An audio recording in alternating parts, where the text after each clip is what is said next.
Medrash about Saras. The Medrash is Tes Vav Dalid in Parsha Sazria. I think so.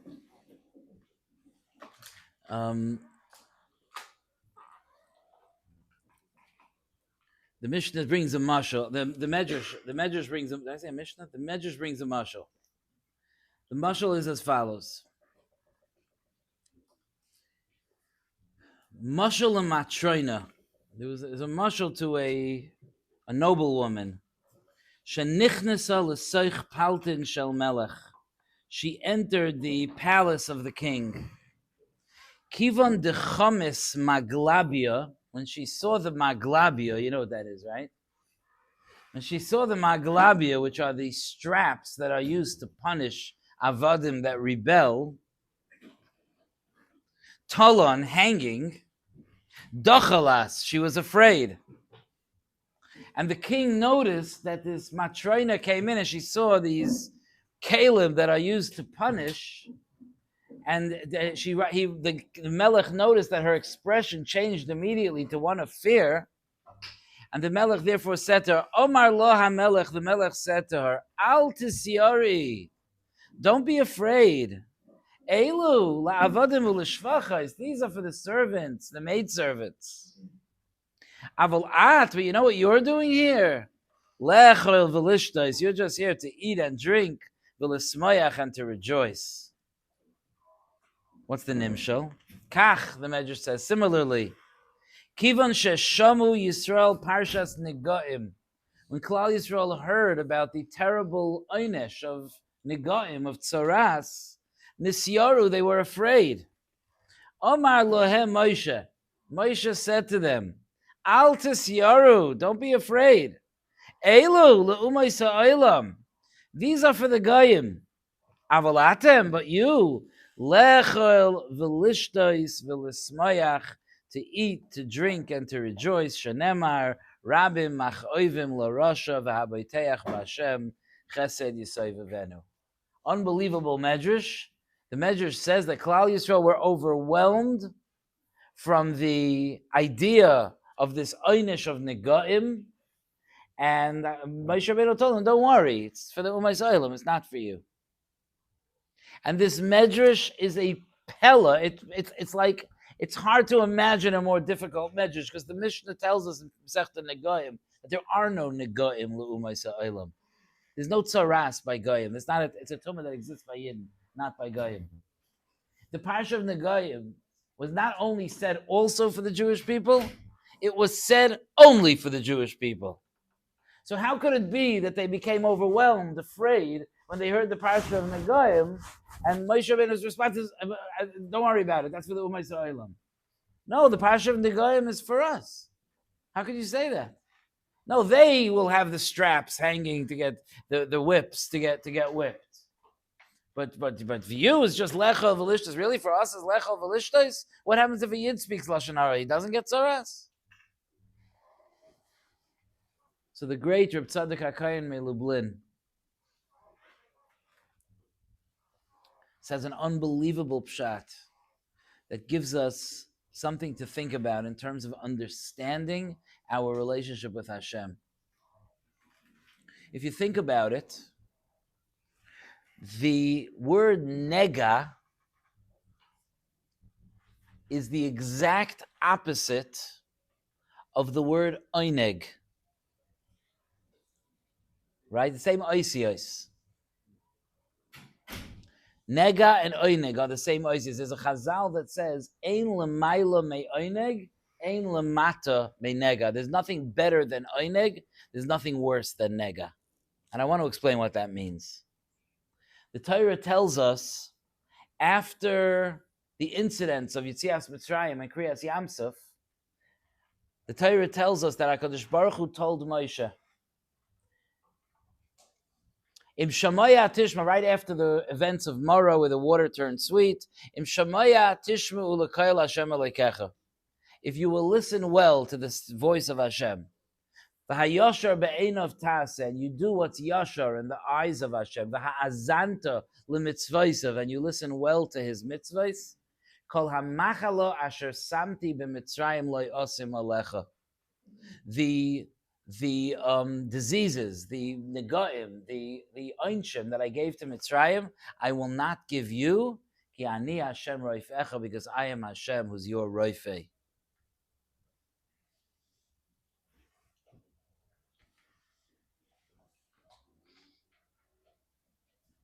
Think about that for a second. If you imagine if someone told this to you, you know what the reward, you come work for me. If you're working for me, you know what the reward is if you don't do anything wrong and you just work very, very, very hard and don't do anything wrong? I won't hurt you. Really? That's the schar for doing mitzvahs? I won't hurt you? Im shamoya tishma l'koil Hashem alekecha v'yosher be'einav ta'aseh v'azanta l'mitzvaysav v'shamarta kol chukav. I won't hurt you? Says Reb Tzaddik, it's talking about a very specific thing. He says, nega. Do you know that the makos of Mitzrayim are also called negaim? When Hashem was going to bring makas b'choros, He says, oy nega echad avi. Right? And the makos of Mitzrayim are also called a nega. He says, you know what a nega is? A nega is something that all but severs the connection of the person to HaKadosh Baruch Hu.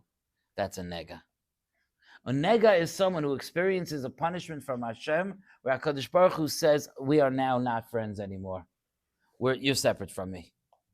That's what it means, ein lamata mi nega, because there is no fate in this world worse than being distanced by HaKadosh Baruch Hu. Ve'ein lamayla me'oineg, because what's pleasure? What's the truest pleasure? The truest pleasure is lehis anag al Hashem, right? The tainug of being with Hashem. Ein lamayla me'oineg. If nega is the ultimate separation from Hashem, then oineg is the ultimate connection to Hashem. Hashem, says Reb Tzaddik, Hashem was telling Klal Yisrael, when I brought the Negaim on Mitzrayim, I was telling the Mitzrayim that their world is over. We talked about it by Musar this morning, that the 10 Makos in Mitzrayim correspond to the 10 Ba'amores that Hashem created the world with. Meaning to say that the world is now about to change Mitzrayim. You're no longer going to be the superpower of the world. There's a new nation being formed now that's going to be the focus of HaKadosh Baruch Hu's Ratzain for the rest of the history of the world. And the world, as you know, it is now going to change. And every Maimer Bereshis is going to be destroyed and built up again for Klal Yisrael. Those are negaim. HaKadosh Baruch Hu was telling Mitzrayim, you enslaved my people for 210 years. You're vicious Rishoim. Our time is over. Nega, destruction, separation. When HaKadosh Baruch Hu punishes Yidden, that's not the nusach. Not then and not now. When HaKadosh Baruch Hu punishes Yidden, it's never a way of Hashem saying, I don't want to have what to do with you. I don't want to be close to you. It's always because this is my way of taking care of you. Because this is what you need. Because this is the right thing for you right now. You may not always understand it, but this is what you need in order to become closer to me, in order to reach your tafkid, in order to be able to get to where my vision for each neshama in Klal Yisrael needs to be. We, Klal Yisrael, have a pact with HaKadosh Baruch Hu. That pact is a pact of, I once heard it called, let's use this mashal, the Bechol Zos pact. Did I ever tell you about the Bechol Zos pact? The Bechol Zos pact is that HaKadosh Baruch Hu tells us that no matter how low you may sink, I am never going to be done with you. As it says in the Teichacha, B'chol Zos, with all of this, with all of the averes that you may have done, Loi ma'astim v'loi ga'altim, I will not be disgusted from you. I will not reject you, lehafer brisi itam, to take my bris away. And we, Rabbi say, we say it by davening. We say the other side of the B'chol Zos. We sit by Tachnun, and we describe the worst of tzaras that we went through. What did Hashem put us through? Habeit mishamayim u're'ei. We've been herded like sheep to the slaughter. And what do we say to Hashem? B'chol zois. We don't care. No matter what, Shimcha lo yishachachnu, we have not forgotten you. We tell HaKadosh Baruch Hu, no matter what, we won't forget you, and HaKadosh Baruch Hu tells us, no matter what, I won't forget you. That's our pact with HaKadosh Baruch Hu. And Baruch Hashem, both Tzedadim kept their pact until today. The pasuk is Reb Tzaddik says, talking about someone who's struggling because HaKadosh Baruch Hu brought an einish upon him. HaKadosh Baruch Hu made something difficult for him, a challenge that he doesn't understand. And HaKadosh Baruch Hu says, "V'haya im shamaya tishma l'kayla Hashem alekecha v'yasher be'einav ta'aseh v'hazanta l'mitzvaysev." If no matter what, you're going to keep trying, if you're going to put your best foot forward, if even after a disappointment, you're going to say, you know what, I'm going to try again. If even after maybe a failure, you'll say, okay, I dust myself off and I move further and I try again. If it's the 100th time or the 1000th time, I'm going to try again. Hashem says, "Kol hamachala asher samti b'Mitzrayim lo yasem alecha." I will never treat you like I treated Mitzrayim. I will never make an einish to you because I'm not doing business with you anymore. That type of nega is not for you. Yes, sometimes for reasons that only HaKadosh Baruch Hu knows, we have to deal with difficult things and difficult times. But we are not Mitzrayim. HaKadosh Baruch Hu never rejects us. So don't feel rejected when something is difficult. I am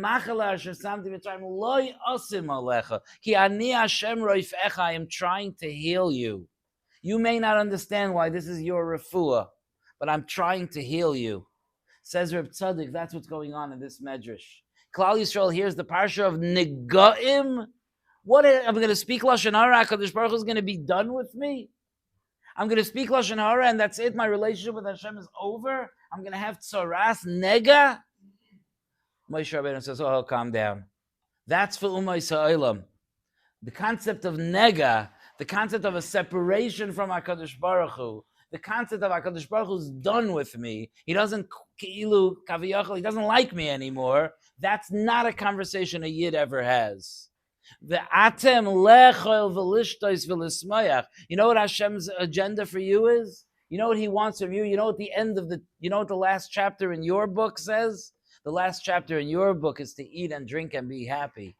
Is to be able to sit with HaKadosh Baruch Hu, tzadikim yoshvim, v'atreseim v'rosheim, v'nen emiziv hashchina. That's the end for you. So don't take this parsha of Tzaras and think that it's a recipe to severing a relationship with HaKadosh Baruch Hu. There is no such recipe in the Torah. We have a b'chol zos relationship with Hashem. Sometimes between us and Hashem, things can get tough. But for you, that's not my agenda, even when things are difficult. And this Rabbi Say is so personal for us. And I want to say it first on the side of when we're talking about something difficult happening, because who doesn't have their little package of things that maybe in their heart, maybe that nobody knows, that they struggle with? And then beyond that, I want to talk about even our day-to-day life when there aren't struggles and how relevant this conversation is to us. We do not always do everything right. Loi nitna Torah lemalache hashares. The Torah wasn't given to malachim. Our lives are a journey. We are trying. We are living in a challenging time. More challenging than generations before could possibly have imagined. And we are fighting the good fight. And we are doing the very best we can with all the different things, the external pressures, the society pressures, the technology pressures, the financial pressures, the physical health pressures. And then let's be real, we have the internal pressures, the self-confidence pressures, the anxiety pressures, the depression pressures, all of the different things, the salad of things that unfortunately today are so prevalent and so many of us struggle with on some level or another. And we're there. B'chol zos, we're sitting here in 2025 in an insane world We're sitting here around the table talking divrei Torah, cherishing the Torah that we got 3,337 years ago. That's incredible. Who would have thought it would be possible that there would be a nation that could keep a Messiah alive through the thick and thin like we did? B'chol zos. And yes, along the way there are casualties. There's damage. And sometimes we make mistakes. And sometimes it affects our avodas Hashem. And sometimes it affects our relationship with Hashem. And sometimes it affects our learning, or our level of learning, or our shmiras Torah mitzvahs. But we need to know that HaKadosh Baruch Hu promised us,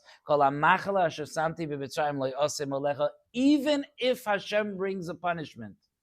I want to tell you something. I have to be honest with you. When you're a Rav, a lot of times people that are going through a difficult time will come in to ask you if something is a punishment.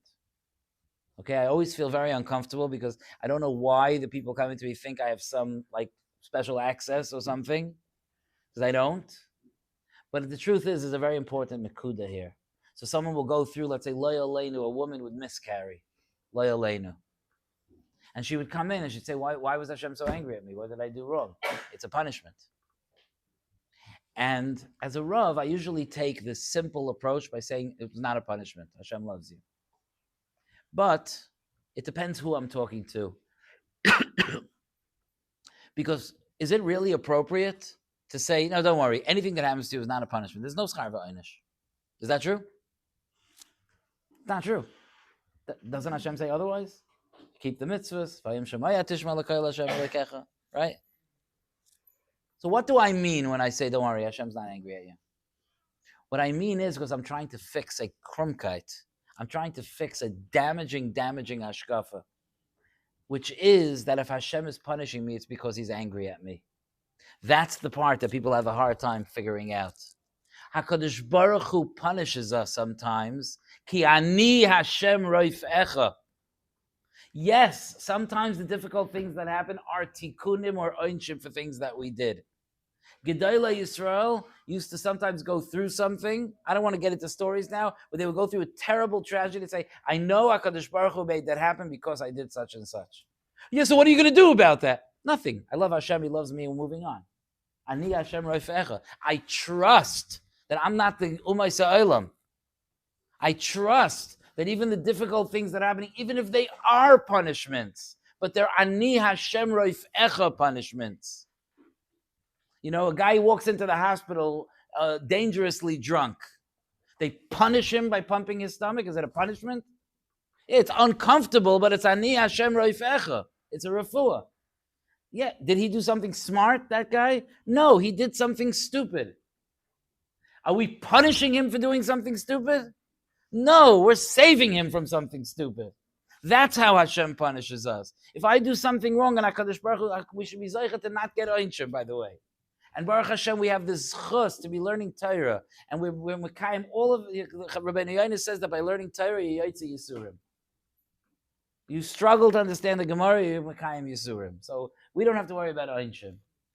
But even when something is difficult, even when something is hard, even when something is frustrating, and we wonder sometimes, like, HaKadosh Baruch Hu, do you hate me so much?